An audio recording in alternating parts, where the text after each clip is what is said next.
Girl, I think you're royalty and you deserve nothing less than my loyalty. You hold me down in return, you get more of me. That's how it feel when you're someone's priority, babe. Now what you gonna do with that? I know you ain't used to that. I'll show you better, babe. I'll show you better. I know you ain't used to letdowns and heartbreaks. What's up, what's up, what's up? This is your hostess with the mostest. I'm Goddess Sierra, and I am here live on InnerlightRadio.com bringing you grown folks business. I don't know whose else business you would want to be in tonight except grown folks business. So tonight we are so thankful to welcome Garrell Woods. I am telling you, I spoke with this young gentleman last year, and he really just blew me away. I love his energy. I'm so thankful for his presence here tonight on Grown Folks Business. And without him even knowing, really, he's taught me a lot. And he's taught me a lot about myself. And I think that is definitely what is necessary on this planet is while we worry about what our encounters look like, we should just worry about what we look like in our encounters. How about that? And so I'm really excited to have Garrell. Are you here with us, Garrell? I am here. Hello. I'm so glad to be here. Thank you for inviting me on. Thank you. I just really am. Also, thank you for your words of encouragement. I mean, the words of your accolades. It's wonderful. I feel you. And so Garrell does a lot of amazing things. And even though this is a show about the sacred energy exchange and sexuality and sensuality, I love when we just have talented and gifted melanated folk out here doing the most. And we want to get into some of the great, amazing things that he's doing in the community, in life, in the field of the arts, something that has been taken out of our children's lives, and they've been handed iPads, iPods, iPhones, Samsungs, whatever, and they've just put away their talent, their gifts, everything for entertainment. But he does something that's far more entertaining. He works with people. He has a company that he works with that's a dance. I said a dance troupe because I saw him doing everything today: performance, dance, voice. I mean, really amazing. Can you tell us a bit about that, Garrell? Okay, so my foray into being a director, producer, and creative in the arts kind of came about it came about by accident, sort of by serendipity. We just kind of fell into it. I have been a performing artist since I can pretty much remember.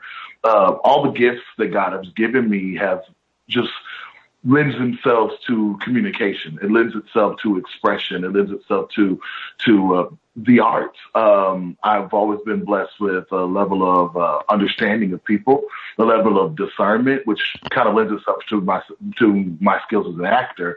The Lord blessed me with a voice to sing and to speak, and in order to communicate. So, and then I also had my sister was had a knack for dance, but I kind of picked up on the things that she did. I don't really dance as much anymore. As people on Facebook saw my pictures, I'm a little hefty. You're plush, yes. I'm a little hefty. I'm a spirit in a bigger body, but I know that's right. In the winter months, you need to get you a big body. That's what I'm saying. So all you folks out there that are sleeping on the big folks, get you a big person so they can keep you warm at night, because as they say on Game of Thrones, winter is coming. I know that's right. And that's the funny thing that you mentioned that, because me, myself, I'm attracted to men. I don't care if they're thick, if they're thin, if they're overweight, if they're a little bit fat. I mean, I just love men. I think that you can benefit from, ladies, if you would just lower your inhibitions about the other folks. All of you single women who are out here saying that you don't have a man, it's probably more based upon your constructs and your ideologies than the availability of men. That's one of the things that I've learned. It's like, if you like a man, it doesn't matter his size, his shape, or anything like that. Get time and come to know him, and then you can have someone to date. And so I don't think there's nothing wrong with a little extra cushion for the pushing, Garrell. Well, and I'll say, And I'll say on that note too, and of course we got to get back to the real topic. But I'll say on that note too, I saw a meme on Facebook the other day because everybody's been talking about the drama with Tamar Braxton and Vincent Herbert, and that apparently he's been physically abusive to her and verbally abusive, and things that we weren't necessarily there to actually witness. But either way. The meme had a picture of it looking very unflattering as walking into Tamar. And it said, "Never let a man shaped like this do you wrong, sis." What? And my first thought, and I commented on this section, I said, "Yeah, but if he looks good, let him beat the crap out of you." Right, exactly. Because he was like, it doesn't matter what shape he's in. Never let any man do you wrong. Why was there any emphasis on the fact that he looks a certain way? Exactly. I've always thought about if you care about somebody, if your vibes vibe with theirs, if your spirits touch, they connect. It does not matter what their body is, what body is wrapped around their spirit that you're connecting to, that energy that you're phasing with. It doesn't matter because ultimately, the thing about it is everyone's always so caught up in what everybody around is going to say. Well, if I'm with him, what are they going to say? They're going to say, "Oh, well, why are you with him?" When you need to find a man that as they say, "Why are you with him?" You can say, "Because he treats me like royalty and he makes me feel amazing." Absolutely. Absolutely. It makes you feel amazing. So it's wonderful that you that some of these other women are walking around with these guys that everybody, that have 100,000 followers on Instagram because they're light skinned and got thick lips and dreads. But do they treat you right? I know that's right. And we want to get into a lot of different things tonight because I just love your versatility on conversations. And as you know, as I've been researching, this topic where I wanted to talk about the feminization, and then I really recognized that there's so many different types of sexuality out here. And even as a sexual wellness coach, I fall short in some of the things that I even understand. But before we go into that, I just want to say, ow! What's up, Goddess Earlene? Good evening. How y'all doing? How you doing, Garrell? Hey, Arlene. So glad you were able to join us. Yes. The grown folks business goddess is normally coming in on the last end because when I say she work hard for the money, honey, she work hard for the money or she hardly working, one of the two. But I just appreciate this. I know you do. But hey, I got to keep it light. I don't want the folks to know all that you do so they can just keep on calling. She'll get back to you. She's busy. And so I'm so glad. Those that want to know a little bit more about Arlene, she was on Angel Show Tea Time, and she did definitely give us an insight on her. It was very enlightening. Yes, I did see that, and I think she posted that on her page. Well, thank you. She's been doing a lot. Yeah, I'm trying to do some breaking stuff things for 2018. I'm usually real reserved, and I stay busy. I'm trying to give myself a second and to connect with the people more. Do some traveling. Come to Texas and see you. You better. And oh my goodness, Jarrell's show is amazing. I like it. It's so funny. Well, you just have to know Patrick Hamilton. You just have to know Patrick Hamilton in order to find it funny. Well, is that the show that you sent me today, Garrell? Was it the Girl Did You Know? Or yes, Girl Did You Know? Yes, okay. That's my new project that I launched this year. I actually really liked it. I didn't know a whole lot of things. And I had to Google some of the stuff. I was like, who is this person? I was like, wow, for a radio personality, girl, you were out of touch. You were really spilling the tea. And I was like, okay, I got to go back tonight and look at all the things that I don't know. So we'll let you all know and enlighten you all how to get into all the things that Jarrell is doing in the good old-fashioned state of Tennessee there, and what I believe internationally, because I just see the vision in the energy of the things that he does. And so as I began to think about these things and really just go through some of my own constructs and all the things that people talk to me about and write me about and want to know about, I kind of came to the conclusion as to why we really want to know about things that don't concern us. But I guess that's just the nature of grown folks. I kind of realized it's not your life, so mind your business and just love on people. But I do, as I spent a day having a forum with homosexual and heterosexual people so that I could try to find ways to ask my questions without them coming across as offensive. Because what I have found is that in everyone wanting to know the answers to these questions, there's really no way to ask them without being offensive because it's none of your grown folks' business. And so, I'm so thankful that Garrell is gracious enough. I would really, even though this is a show about sex, I would really just want to talk about all the amazing and talented and gifted things he does and want to know when he's going to start working with children if he's not already. Because I can just see this. I sent you, I think I sent you a video of the work I did with a group I started called Young, Gifted, and Black. Yes, I just didn't know how young they were. They looked old. Well, no. It's the hormones in the chicken, y'all. Yes, because I was like, oh, shoot, this is Ungifted. I'm about to come and audition with my 45 years. No, they looked like they were like 18 to 25. I wasn't sure of the age. Well, but the age range was actually 14 to 25. The girl. Now, our 12 and 13-year-olds have mustaches, beards, goatee, pork chop sideburns. I mean, they are very mature. Okay. For that age.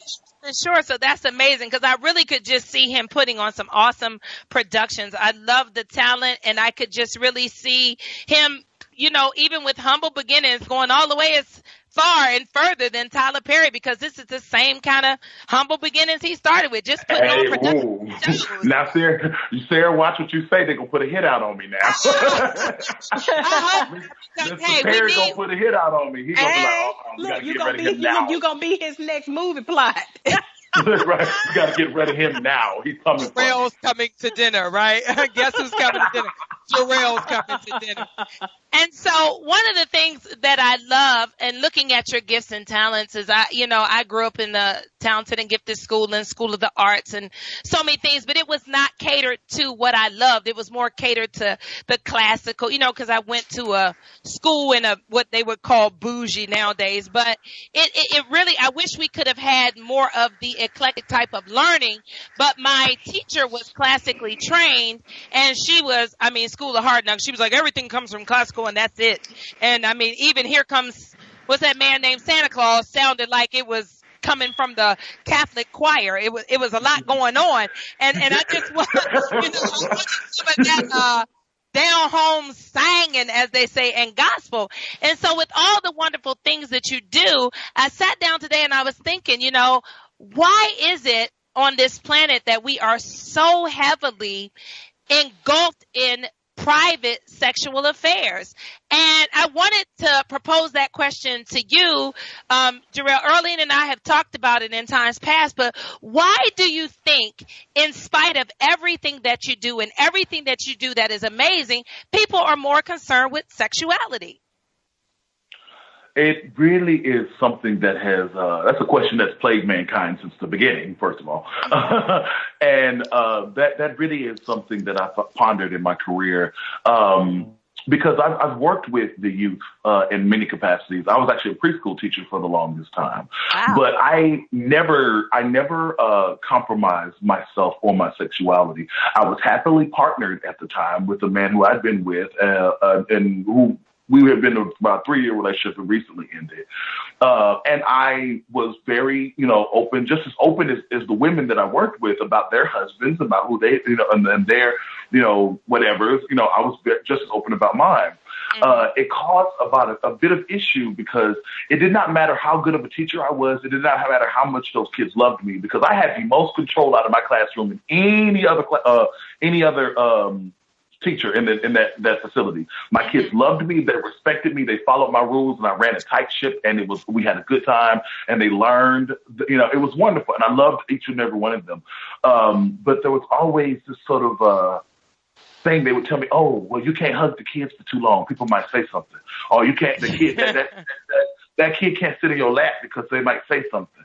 And I actually had to say in a meeting one time. I said, I don't want to hear anything else about me being affectionate to my kids. I love these kids. They love me. They want a hug. They want affection. Yes, For a lot of them, I was the only male figure in their lives. Right. And a lot of people were upset because I was a homosexual male. However, I did not discuss that with my kids. Not that I even feel that would be detrimental to their development if I did, because as we know, and a lot of people don't know this, but I'm about to break the myth for you. As we know, being exposed to homosexuality does not have any effect on the sexuality of young children. That their sexuality, when they make that choice, because there's a lot of factors that go into sexuality, but only one of them is choice. And when they make the choice to act on whatever sexual expressions they do when they get older, it does not matter that their favorite guy growing up happened to be gay. So I'm going to be gay too, to be like him. No, that's not how it works. I agree with that. And you know, that is something that I'm glad you brought up, because coming out of my generation, that was, of course, the belief system. The belief system was that everyone was some type of pedophile, that everyone had been molested, that everyone came from some type of broken home where their teacher did something to them. And we're finding that listen, there's been just as much women molested, men molested, children molested that are not homosexual as there are some that are homosexual. So I also think it's one of the things that is most terrible is, and first let me go back, because I want to say I know how difficult it is to transition out of a relationship, so love and light to you in that situation. But I know that when things come to a close on this planet, new and more powerful things open up. So I'm standing with you in that new powerful energy for what will come to your life. But Amen. I do also know, how difficult it is to transition. And so just want to stand in love and light with you there. And so in dispelling the myths, one of the questions that came up for you today was, and I said, no, Jarrell's not going to answer this because we already talked about it. They were like, ask anyway.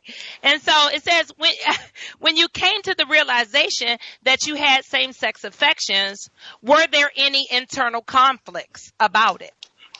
Okay, so when I came to this realization, as they say, it's a realization, because, and let me state for the record that we all came to a realization, straight, gay, or otherwise. Exactly. Because before, as a young person, when you're in the early parts of your development, there's a part in your development where you don't like anything but candy. It's like, ew, girls, ew, boys, I want some sweet tarts. Right, right. So when you come to the part where you start to develop attraction to or sexuality in any way, that's that realization. I just want to put that out there first. Yeah. When I came to that realization, I was very young. I was very young indeed. I was probably as close as early as 10. Now that I'm like looking back and reflecting back, and I realize what my that affection or admiration I had for some of the older boys that were around me was attraction. There was no inner conflict until I was in middle school. When I first started to sing, and my parents and my folks put me in choir. They made me sing the church choir. I did not want to sing in the church choir because I was a bass baritone, and them folks was tenors, and they was not going to mess up my voice because this was going to be my ticket. Right. I'm not going to have me up there screaming and hollering every Sunday, being hoarse the next day. I'm in school. I'm going to the creative arts school, and my teacher's like, "How come you sound like that?" Well, they made me sing, the Lord's Prayer. Right. So I in my studies of the Bible, because I'm very well versed in the Bible.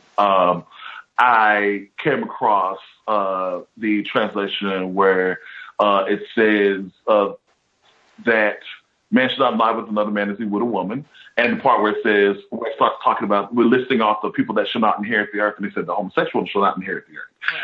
So then I had this like, whoa. 10. Right.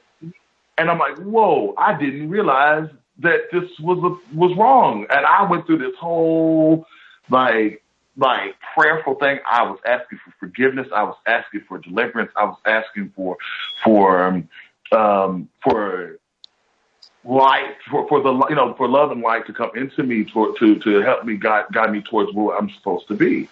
It was definitely a conflict, and through prayer and through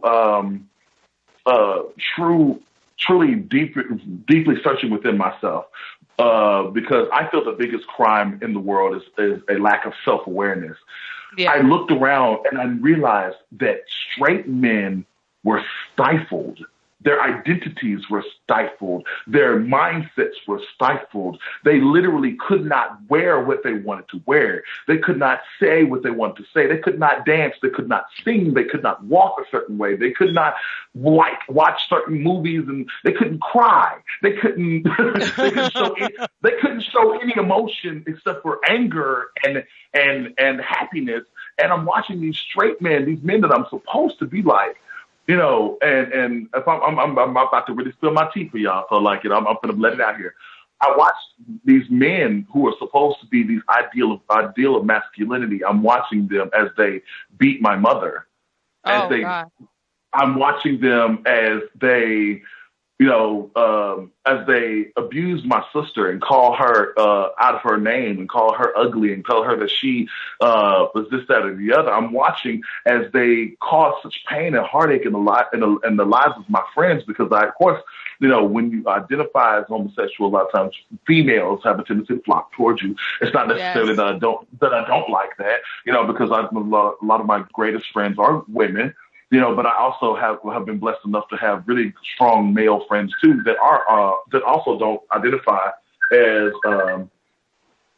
homosexual. Mm-hmm. But these, I'm watching them and I'm realizing that they're so angry because they are not allowed to live their lives and be themselves. I might have to pay a price in order to express myself and my true self. But because I'm gay, I'm gay, I have the freedom to express who I am and truly look into myself and say what I truly like, what I truly don't like, and look outside of society to see what really truly fulfills me and makes me happy, and what really truly grows me mentally, spiritually, and emotionally. So through that, I was watching and seeing that sensitivity that I was able to have. Mm-hmm. I was able to look outside of situations and counsel people. They would come to me for advice because I was able to truly look at the situation for what it was, because I wasn't bound by the conventions of what masculinity is supposed to look like. And when I said supposed to, you can't see me because it's radio. I put up air quotes. Right. I could tell by the way you paused your voice. Here's the thing to people. I hate. If you want to call in tonight, the call-in number is, I'm going to slow down because they all text me last week and said I talk too fast.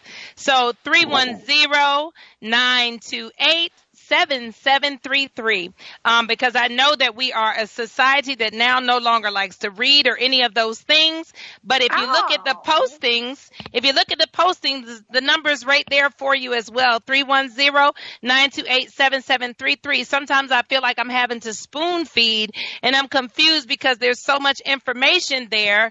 And, nobody wants to call in. They all want to text me, which almost feels like I got it. I hate it. I just cannot roll over to the complete texting thing. I just can't do it. They want to do it. I still read books. I do too every day. I still read books, and I don't mean books off the Kindle or the iPad. I mean actual real books. Exactly. Yeah. I'm a nerd. I tried the ebook thing. It hurts my eyes. I want to actually hold pages in my hand. Right. And there's something so immersive about reading a book, about actually holding those pages in your hands, the smell of a new book when you crack it open for the first time.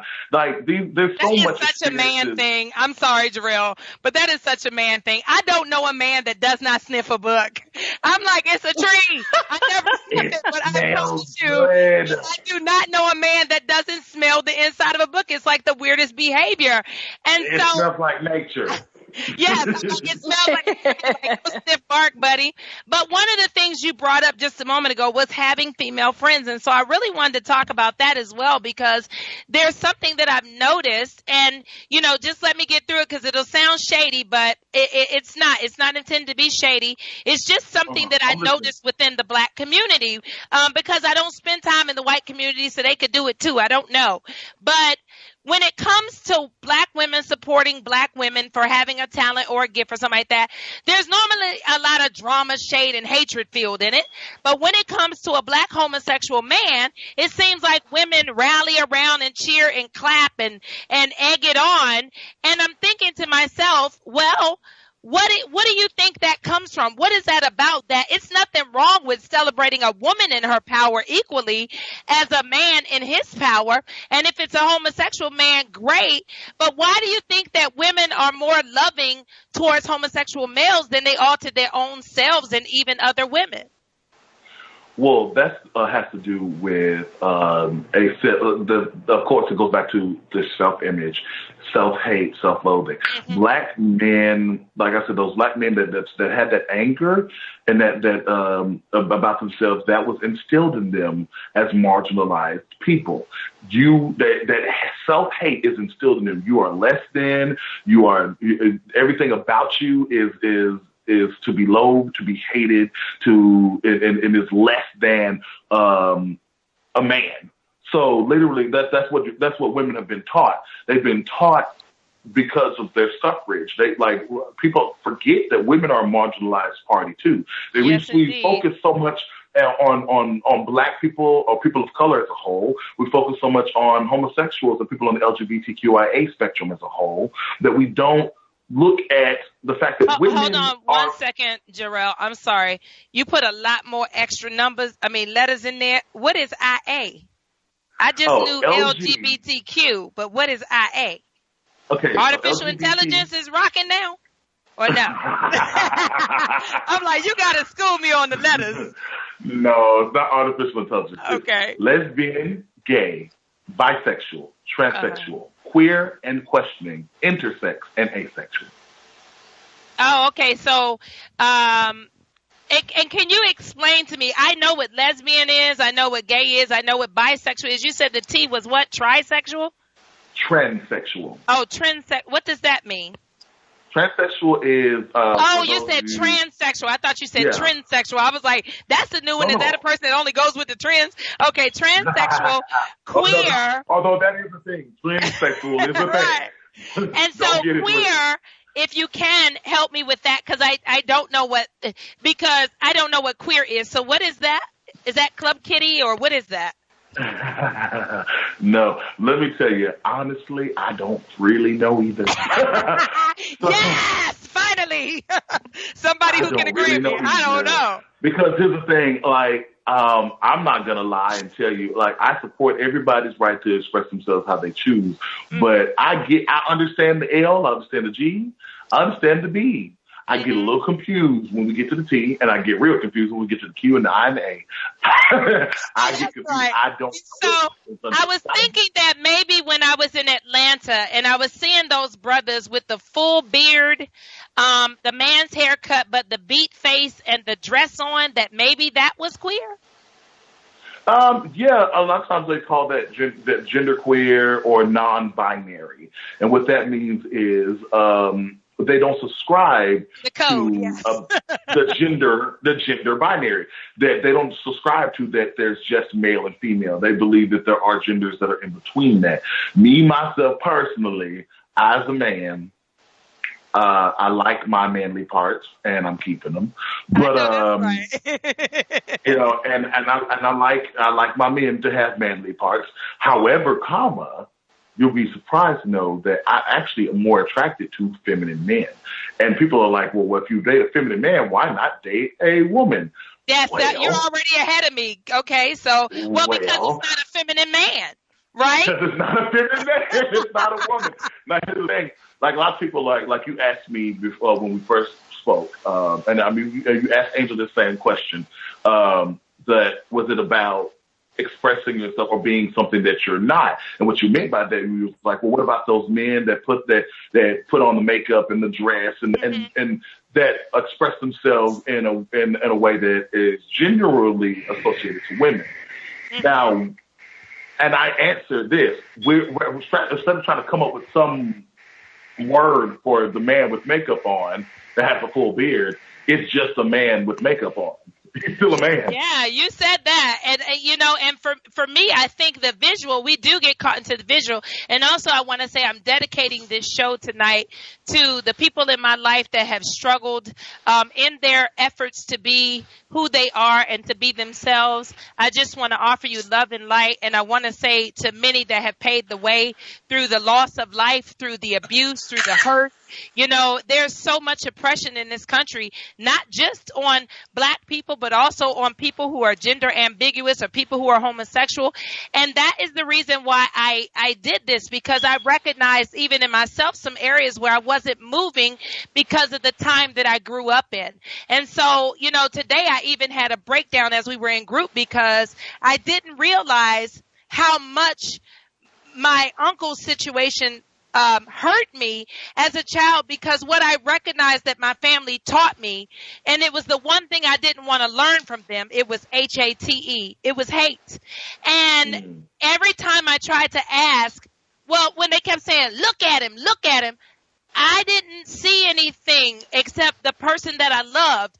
And then I beat myself up because I couldn't figure out what I was supposed to see that I wasn't. And so they kept saying, look what he's done. And I didn't know what he had done. You know what I'm saying? And so when I brought that up in the last segment last year, I was saying that to say that, you know, my uncle didn't deserve that. And he really didn't deserve it from the people that claimed to love him. And I really didn't deserve, and neither did any of my cousins, to witness that abuse. And for some of my cousins that even struggle with it now, even as I talk with my goddaughter today, and she's 27 years old, and I asked her this question, and I'll pose it to you. Because she was telling me, you know, I don't like the labels and this, that, and the other. And I told her, well, then how come when I just say that this is Tiffany, you want to say, introduce Tiffany as my girlfriend? If you don't like labels, and I'm using fake names, why can't I just say, hey, everybody, this is Samantha and Tiffany? So you can't want to label one where in one place and then not want it in another. And so she was like, but this is who I am. And I said, well, no, it's who you're with, or it's what you do, but it's not who you are. When are we going to get to the place that we allow people to be who they are in their gifts, in their talents, in their self-awareness, and take their sexuality out of it? I just think that the way that we are in America about sexuality is a little bit over the top. As Earlene said before, folks watching Black China and Rob's sex life like it's not the same sex they having. You know what I mean? Right. The same sex God used to be involved in their life. And even today, as I started to cry, and I was praying I didn't cry on the show, because I realized that my own hatred has been, and yes, people, my own hatred has been about watching that level of violence at such a young age, being so confused, and then turned around and having that same violence projected onto me if that had been my choice. So in my family, who would know they were gay? They would be too scared to say something, even though I have plenty of homosexual cousins and trans cousins and things like that. I really watch how people behave when they come around. And my best friend was transgendered. I don't like saying that now because she had her surgery, and I don't know why she still has to be called trans. I know she has the male chromosome in her blood, but her physical body, she's physiologically female. And so I got people that want to argue me, you know, that's a man, that's a man. I'm like, well, the coroner will state that that's a woman with a hysterectomy. And so I'm going to go with that. And so, you know, that's what I'm going to go with. And this is the love of my life. But we used to really get into it back in the day, because I would get so angry. And this is one of the things that I struggled with and realized also. I was in a relationship some years ago, and I was crazy about this young man. And, you know, we were dating and everything was going great, and we would kiss and touch and everything. And 5 months went by and he still hadn't touched me. And I really didn't know what was going on. So one day I asked him, because, you know, we would kiss and I'm girl checking to see if all the parts are functioning and everything was functioning for real. And I'm wondering why all the parts were functioning. Now listen, I am a dickologist. I tell people all the time, I'm a dickologist. I went to school and I'm certified. I got 7 degrees in decology. And so I checked. Sometimes you got to check under the hood. Yes. Make sure everything's working. And so it was some time and we had talked about marriage and all these other things. And he was erect and everything, but I couldn't understand why he wouldn't touch me. And so he began to share with me, long story short, he said to me, his exact words were, I've never been with a girl, but I've done everything else. So in my simpleness, I was like, yes, honey, a virgin. I'm about to work him over. I didn't get it. I'm about to train him. And I was like, baby, he about to be in love tonight. And so I didn't get it. It went completely over my head because in my heterosexuality, I only think in heterosexual. And so finally, I still didn't know what he meant. So I said, well, you mean that you've like had oral, you kissed? He said, no, I've done everything, but only with men. Honey, I died. When I tell you I was so dead. And then he went on to tell me how his brother had raped him all of his days from the age of like 12 to 17, every day from 12:15 to 12:30 during the Young and the Restless theme. And I was like, what? Because that was really weird. But he said when the Young and Restless came on, he knew he had to drop trowel and his brother would rape him. And so I said to him, well, I don't think you're really gay. I think you're just molested the same as me and you just kind of figure things out. He was like, well, I was in Atlanta and this doctor was taking care of me. He went into all this stuff about he basically had been a body slave for this white physician.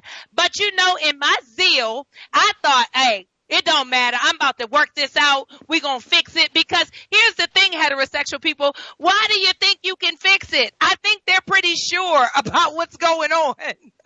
I think they know better than you about what they like. And so we continued to kiss and touch and carry on. And then he came home one day. We never had intercourse. He came home one day and he started talking in the third person. And that was when I got it. He was like, so anyway, I'm going to call his name Tyrone since Erica said to call Tyrone. He was like, Tyrone needs some time for Tyrone. And I said, but you are Tyrone. And he was I'm sorry, y'all. I'm sorry. He was like, Tyrone is going to take a break. And at that moment, I was like, he gone. He gay. And I let it go. He gone. Why she say like that? Like we're at a funeral. He's gone. He's passed away. Tyrone is dead. And Tarisha has arisen. I saw him about Lord. At the swimming pool in a G-string and a lot of baby oil, and I was completely convinced. I was like, okay, it's over. So one of the things I found out today too was one of the reasons why I had such a disdain for homosexuality is because I actually realized that I've been jealous. Some of these men that I've wanted to bag, they just not feeling it. They like the men. And I realized today, like, oh, I've been so upset because they haven't been straight. And so I felt like I missed the opportunity. A lot of women, if you want to think about it right now, what's your actual real problem with it other than it's a brother you can't have? And some of them been so fine. I have sat in my own space and cried. I've been like, why, Lord? I have a friend in Atlanta right now. I'm just waiting on the day that he convert because I'm like, listen, you know, he's so sexy. His energy goes back and forth between male and female, which is so perplexing to me. You know, because when he's on that yin energy, he's on that yin energy. And when he's on that yang energy, he's on that yang energy. And so in literal space of an hour, he can morph in and out of femininity and masculinity. And I'm not going to lie, I had to check myself because it's kind of sexy. So what I learned is that sexuality is so perplexing. Yeah. Okay. Like, because you just threw a whole lot of information out, I wanted to touch on a couple of things that you said. Well, first thing is, sounds like that young man in Atlanta. It sounds like he's a wonderful individual. Tell him to holler at me. The second one. The second thing is that he's also the spitting image of Common, by the way, the spitting image, even down to the dress. Oh yes, holla. Yeah. At me. So, but yeah, the one of the things that you said was, and one thing I appreciate about you is that you're able to admit outright the problem, that the issues that you were having. You realize that everyone has to realize that hatred is an internal external expression of an internal struggle. Yes. Usually when you have hatred towards somebody or jealousy towards somebody, it's because you feel that you're lacking in something that they have. Yes. Or that you hate something in yourself that they are able to express freely. And absolutely. That is absolutely. And that's why we're having this conversation, because it took a lot for me to get here even to see myself. Even when Earlene would say, girl, you know you, and I'm like, no, I love them. I have plenty of friends and plenty of things, but let it be something that I felt was stepping on my toes, and I would go ham on my vicious, I call it heterosexual Nazi behavior. I would turn into a hetero Nazi, the minute it was something like you said that I was lacking. And so I would say to myself, what in the world would I go to a dude to learn to put on my lashes for? Guess what? Because I don't know how to put them on, like Angel said. And so I would say to myself, it's absolutely sad that a man knows how to put them on. But the truth of the matter is I just don't know how. And one of the ways that we make business on this planet is by giving our assets to people who don't have them. And so it's actually a beautiful thing to be celebrated. But touching on that, when it comes to men, do you think that it is normal? Because as you said, we all came into the awareness, and some of us were scared into the awareness. I'm going to be real. But when it comes to men who are paddling back and forth, and I know there's a type, they may not have a letter. Well, I only consider the B to work in people who are admitting of it. But the men that back at home, we call them trade, and they're guys that are like down low who go around the stroll to pick up transsexuals or transgenders, and then they go home to their wives. So I would call that an S for sneaky. But LGBTQIAS, the sneak. And so what information could you give us as far as those people walking in their identities so that other people aren't hurt by those behaviors? So let me tell you why those people cannot express themselves. They cannot express themselves and be honest with themselves because they grew up in the same situations that you described. With that first experience with the homosexual, or that queer boy down the street, or that man that had a little bit too much swish in his walk, they heard auntie or grandma on the porch say, look at him. Yes. That's a shame. Or like we said, look at him. Look what he's done. Look at him. Yeah. And this young man is looking at this and saying, okay, I don't get this. But then when he finally figures out, oh, this is a man that likes men, so that means I'm not supposed to do that. Okay, so if I'm not supposed to do that, like, it gets deep rooted in people. That just those little, what we call microaggressions. No one has to outright tell them being gay is wrong, or you're not supposed to be that way. Although some people do have that experience. Just that experience of seeing that look of disgust. Like, I remember one time I watched my great-great-grandma watch her soap operas. And there was the one soap opera that had the first lesbian kiss on daytime television. Uh-oh. And those two lesbians kissed on that show that day. And I looked over, and my grandma, who watches this show faithfully, had her nose so crinkled up in her face, I could have sworn she was transforming into a pig. It was crazy. And that little thing showed me that she had the disapproval of that type of love. Yes. So these people, they get that so deep rooted in themselves, that inner struggle, but they have these feelings and they have these urges, and they're not strong enough to make the choice not to act on them. Because there are people that do just suppress those things and just don't live them. And here's the other thing too. Like, I have a aunt-in-law, and she passed away. She was about 90 something, and she'd never been married, had any children. And then I said to everyone, oh, y'all didn't realize, like, she was a lesbian.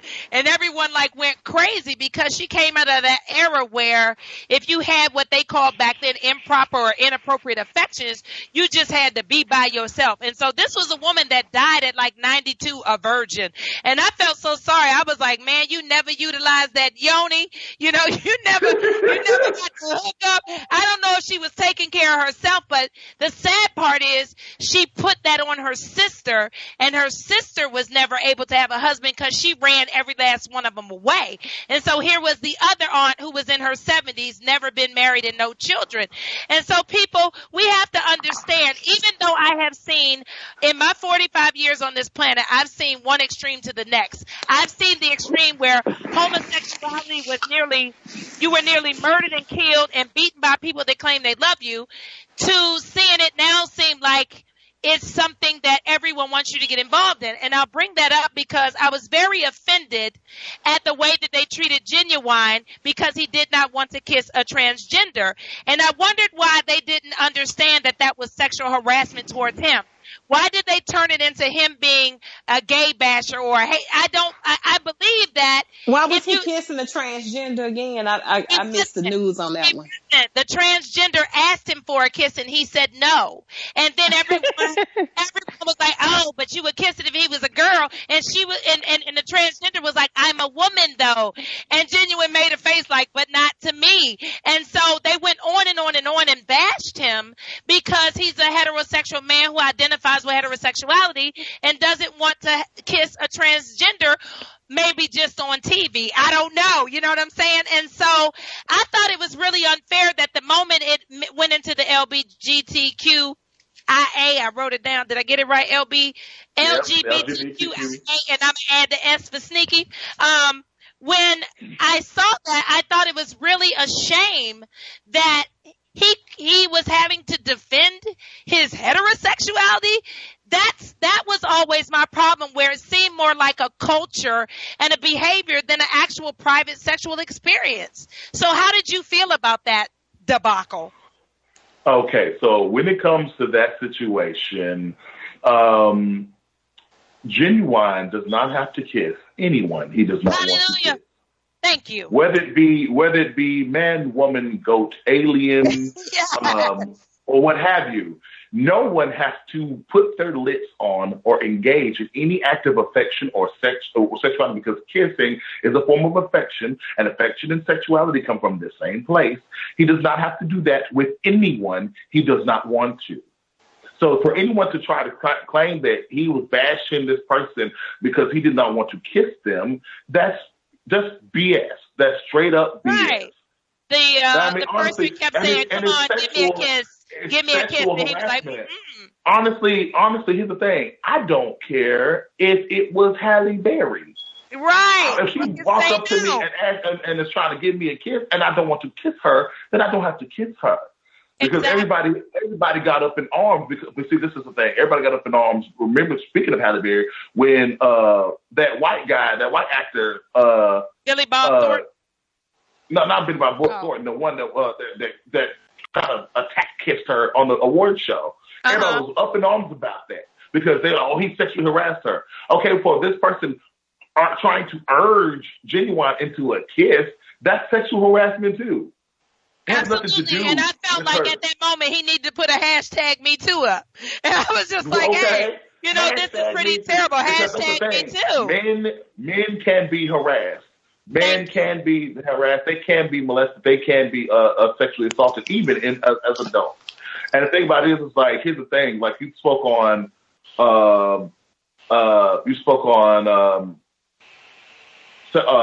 before, like, the young man that you said that you had been dating, and then he expressed how he had been abused sexually. Right. Now, his situation was that he actually was homosexual, but he did not, he was confused because of the fact that, well, maybe I'm homosexual because of this sexual experience that I had, or because this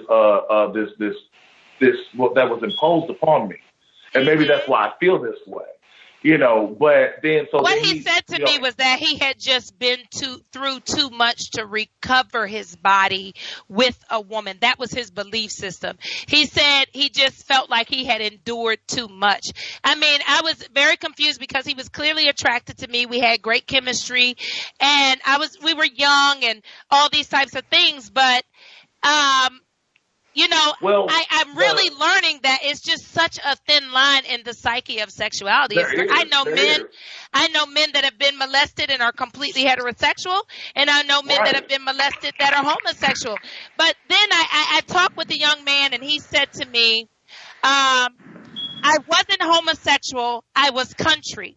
Yet, when I came to the North, my cousins all started calling me gay, and then my older male cousin thought he should prove to me that I was. He said, so he was married to a woman at one point in time, and now he's married to a man. And so I actually asked him, can you explain to me how that happens? And he couldn't. I was even expecting him to say, well, energetically, I've just loved two people. He was just like, I couldn't. All he kept talking about was his trauma. So I wondered, was he homosexual, or was he forced into something he didn't want? Or has he chosen that he wanted it? It's a very thin line. It's a very thin line. Here's the thing. It's just like there's a difference between sex and orientation. Yes. And what I mean by that is, I know women have a little bit more permission to be more fluid in their sexuality than men do.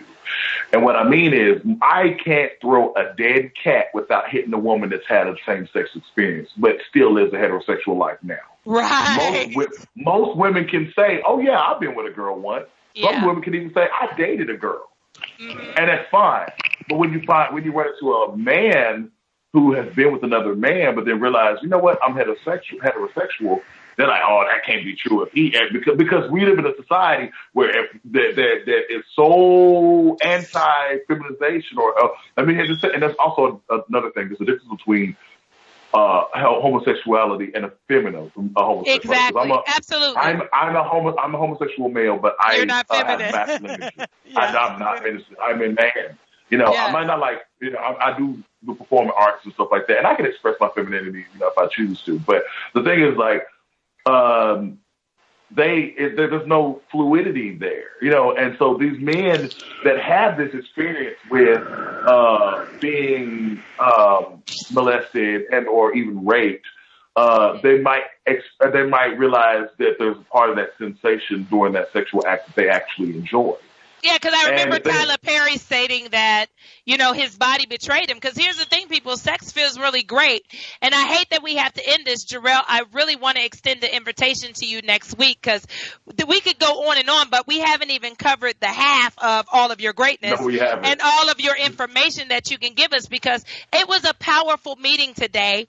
And I really learned some things about Seth, and I really realized, like, all of this venom that I've had on the inside has been over that experience in my life, because I tell you, my uncle has passed on, and even as he was suffering with HIV and AIDS, the terrible things that was said, how he deserved it, and that's what he get. And I couldn't even appreciate my uncle losing his life. You know what I'm saying?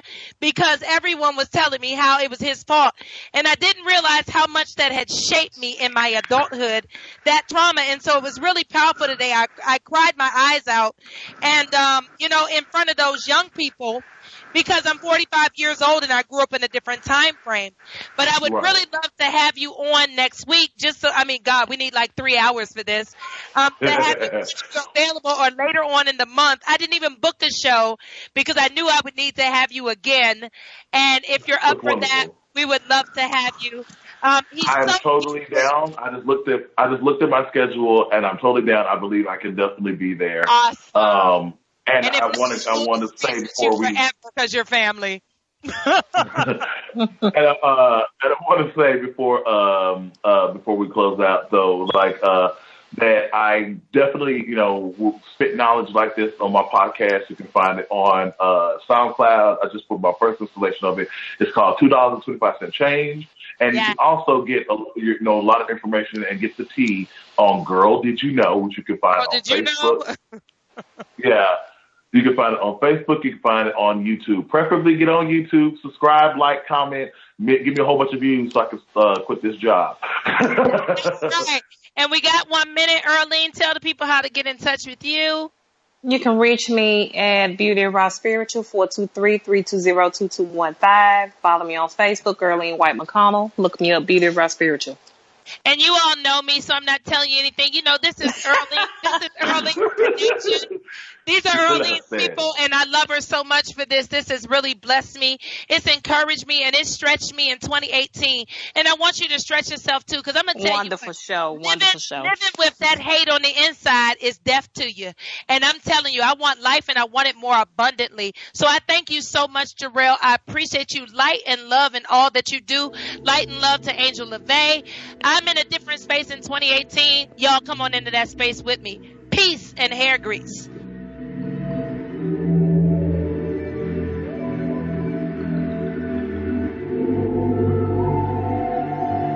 I know you're used to letdowns and heartbreaks, lost in silhouettes of your heartaches. I can show you better, babe.